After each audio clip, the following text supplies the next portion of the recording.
So I had an intro that I was going to read out at the start of this video, but I can't be asked, so here's the video.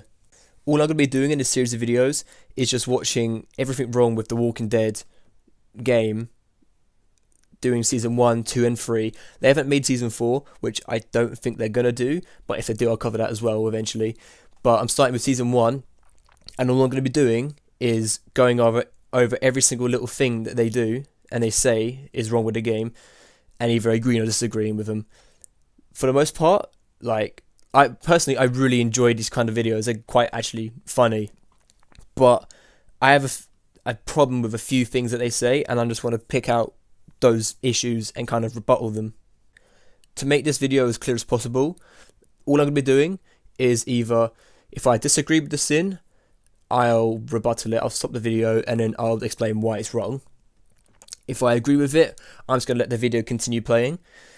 And if it's just a dumb little nitpick, not even a nitpick, just not a sin, and no kind of backing to it, I'm just going to play this clip. What?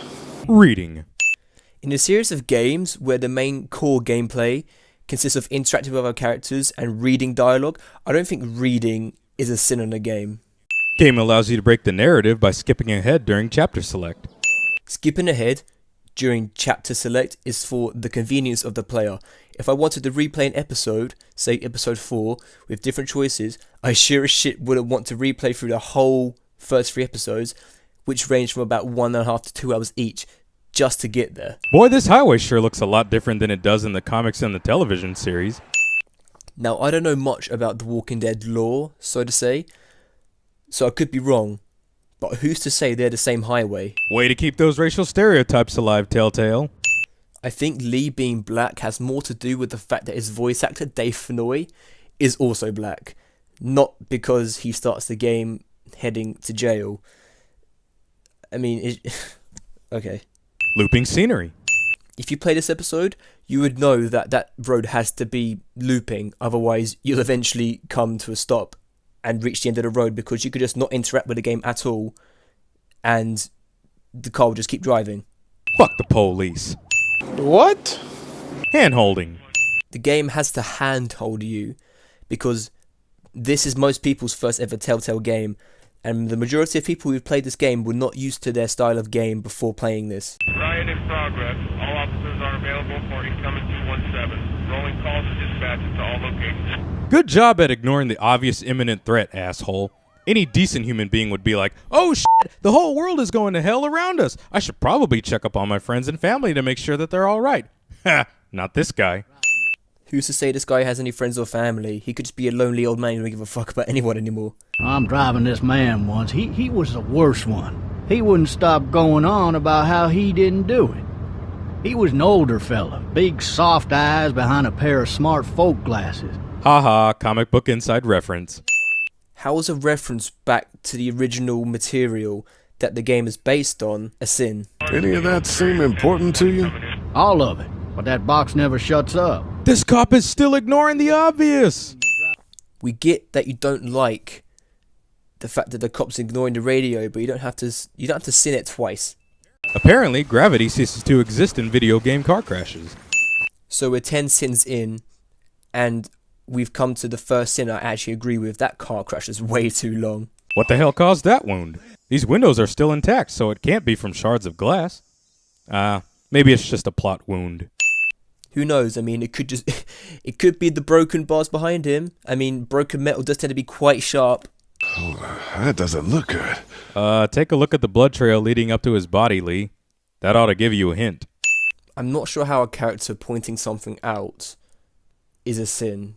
That some people might think that, but I personally don't think that. The dropping the object near a dead body's mouth to see if they'll turn into a zombie and bite your hand off cliche.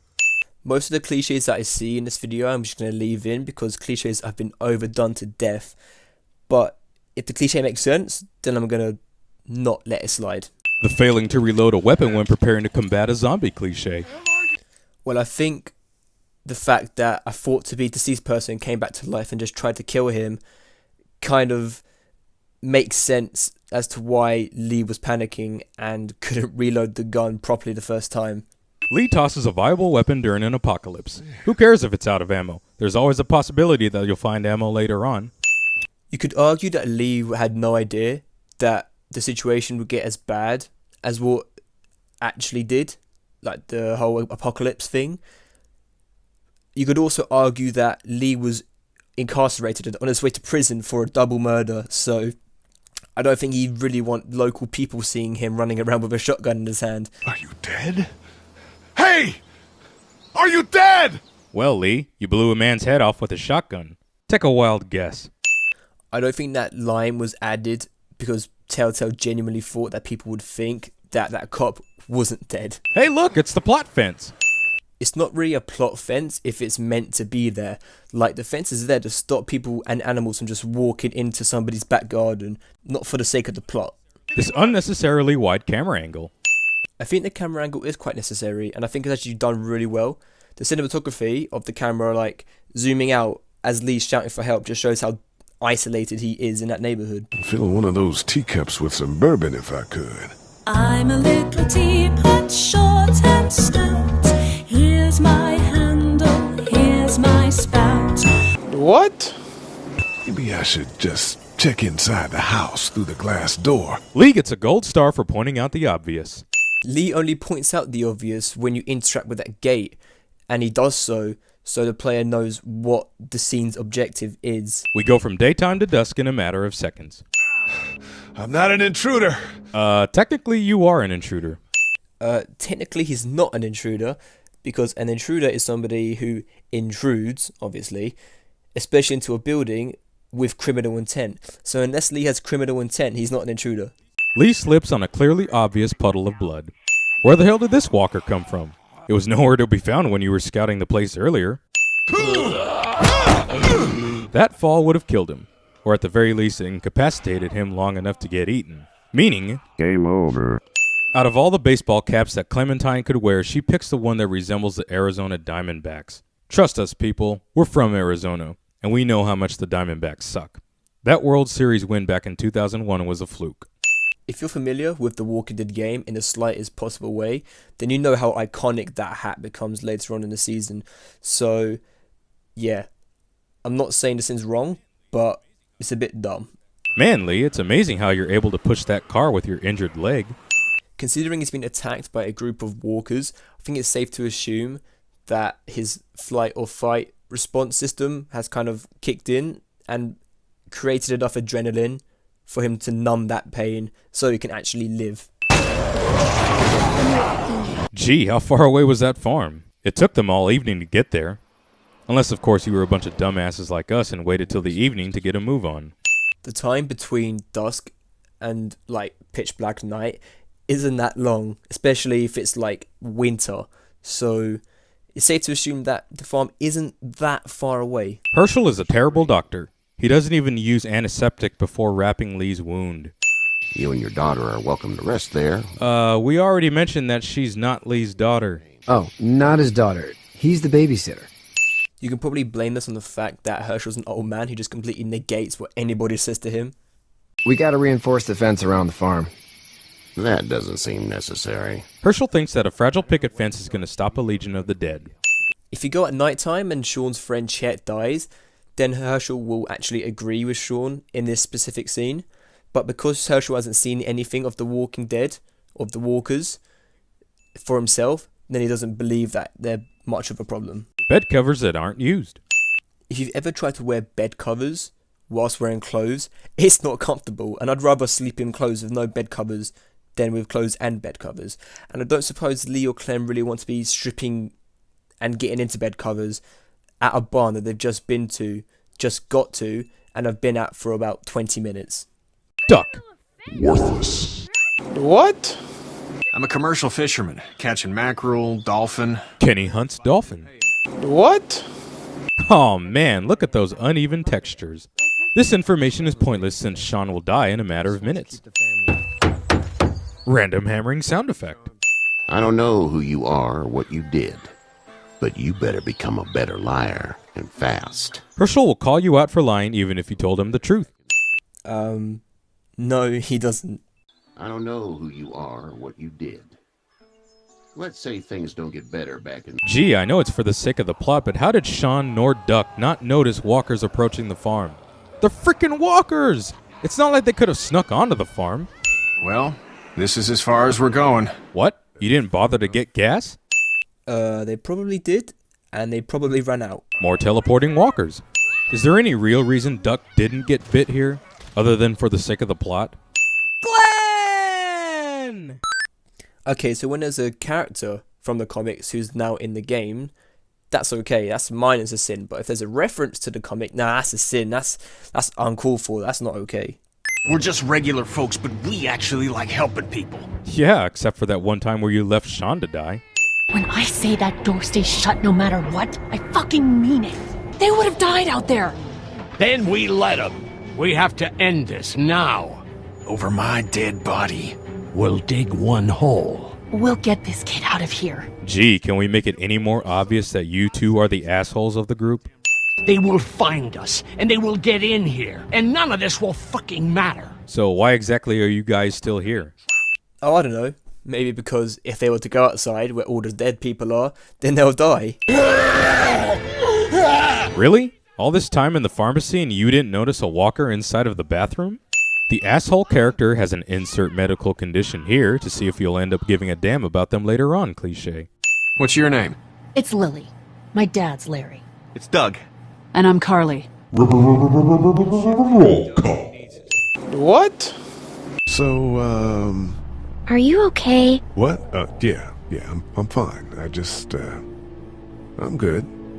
That's good. Unnecessary awkward dialogue. This unnecessary awkward dialogue is instigated by the player. So blame yourself and not the game. What are you messing around with there? A radio. I can't get it to work, though. You know that there are no batteries in that thing. Yeah, of course. I mean, yeah. No. I can try to find some. Needs two. Thanks. I wouldn't even really know what to look for. The television reporter Carly is smart enough to use a gun, but dumb enough to not check the radio for batteries. Reused bed design. The keys are on that zombie out on the street. Did Lee just call them zombies? Then why doesn't everyone call them that from here on out? It's clear that that's what they are. It's probably something to do with the comics, to be honest. I mean, I never got that either. Dude, where'd your weapon go? Into that ice pick-sized hole. Lee ditches the ice pick, yet another useful weapon that can be used later on. Okay, so for one, he ditched the ice pick because he found the much better weapon in a fire axe. And two, screwdrivers aren't exactly hard to find. They're not a rare commodity. You have a boyfriend? Glenn? Glenn gets butthurt for no reason. Sandals and socks. A character's attire shouldn't constitute to a sin. That's just dumb. Axe sound does not attract any walkers. Well, I mean, it wasn't exactly that loud. It wasn't like a gunshot or anything.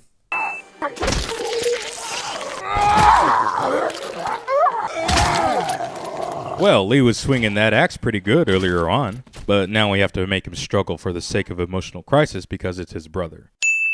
I think we can safely say that it wouldn't be exactly easy to kill your zombified brother with an axe. Holy crap! Run! Apparently, walkers only notice and attack you when the plot requires it. Oh no. The alarm that's going to set off to attract the zombies, cliche. Doug, Carly, and Lee, you guys make sure our defenses stay up till then. And Lee, I better take that axe in case I run into any of them on the way to my truck. Yeah, because I'm not going to need that axe just in case the walkers break through and kill everyone. Well, I mean, Carly, who's with Lee, has a handgun, so I think Lee's going to be more safe than Kenny without a weapon. We don't make it through this. The if we don't make it through this cliche. Wilhelm scream. Objectives that point out the obvious. You're not coming with this, you son of a bitch! No! Just in case we didn't make it clear that Larry is an asshole, well, here you go. I think I need to go. To Atlanta. Yeah, I got friends there. And I just can't stay here knowing that they could be trapped in that city. You want to know what would have made this game better? Is if we actually got to keep Glenn! And not have to be limited by the continuity of the television series and the comic books. But no, there he goes, off to save Rick's sorry ass. Creative freedom. How did you choose? We both needed you. You picked me. Where's the you're a crackshot reporter and I think you're kind of cute option? I don't think saying that would be very suitable or appropriate to the situation. Stay the fuck away from her. Or what? Or, everyone will know that you, Lee Everett, are a killer. Isn't that basically the same type of threat that Hugo Strange gave Batman in Arkham City? If you try to stop me, I guarantee everyone will know your secret. No, it's not the same. And even if it was, why would that be a sin?